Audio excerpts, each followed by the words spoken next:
Hello and welcome to episode 117, Exercise and Fitness Tips. I've loved exercise all my life. I was a fitness coach for a while. I was a manager of a fitness club. I've been a runner. I was a soccer player for 25 years. Actually, the real football. And I've learned that I really love physical exercise. I really love it.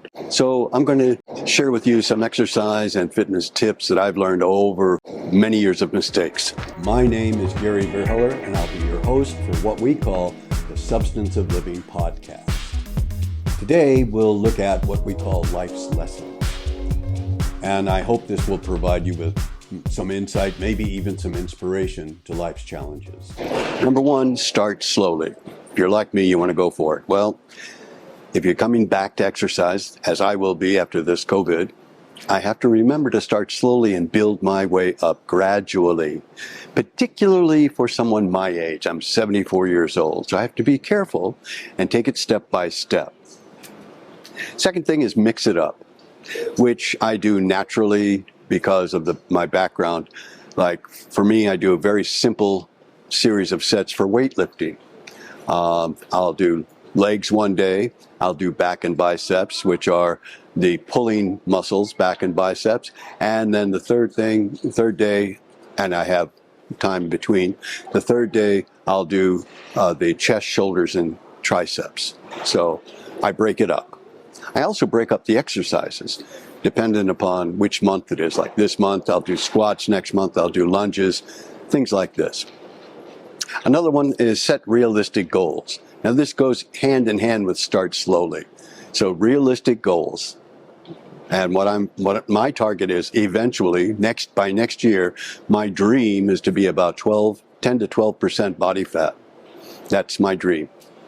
But I'm going to go at it step by step, so I have a full 12 months to keep reducing my percent of body fat and hopefully increase my percent of muscle mass. Stay hydrated. Now I do what I call run walk, and I'm lucky enough to live close to a river, and in Tokyo, rivers many times have pathways, asphalt pathways that follow the river, and parks all along the river. The reason for that is that they're natural fire breaks in case of a disaster happening in Tokyo. So it's lovely. I get to run through parks and whatnot. So I stay hydrated though. Every chance I get, and there's parks and water fountains, particularly in the summer, I'll splash water over my head, take a gulp of water, and then move on to the next, either running or fast walking. So stay hydrated. And by the way, being hydrated is just good for your health. It helps really flush out your system of toxins. Get enough rest.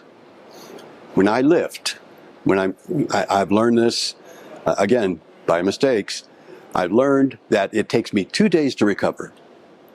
So I'll lift strong, intensely, very carefully, but intensely. And the day following, I'm okay. But the day after, my muscles are telling me. So what I need to do is I need to stretch on the day that I lift, after I lift, stretch on the day after I lift, and 2 days after I lift, and that can alleviate some of the soreness. Listen to your body. The idea of no pain, no gain is wrong. Now, effort, yes. Challenge yourself with the effort, yes. But pain is an indication that something is going wrong. So you have to be careful with pain. You have to know what good pain is and dangerous pain is. And you learn that by talking to your doc, by talking to a physical therapist, and by listening to your own body. You need to fuel your body. Fuel your body. Which means if you're cold and it's winter, you need maybe a little more carbohydrates. I do my best to reduce my carbohydrates, but make sure I get some every day in the winter, and then I start to reduce them as the spring comes and as the summer comes. I have good protein because of my heart condition. I have 2 stents in my heart. I avoid red meat. I avoid as much as possible dairy products, eggs and cheese. Cheese, I love cheese. Eggs and cheese. Ice cream, I love ice cream, but I limit it severely. in order to take care of my body and fuel it in the proper way. And something I'm lucky enough to have, I have my wife and she and I work out together. If you have a buddy, then on those days where you think, oh my God, I have to go to the gym, but I have to go because my buddy's there, it'll be an incentive not to disappoint your friend, to be there on time and to do a workout. And once you're there, working out with your friend or working out with your buddy, like I work out with Satya, we encourage each other. Come on, concentrate. And it really does help. And it makes it more enjoyable.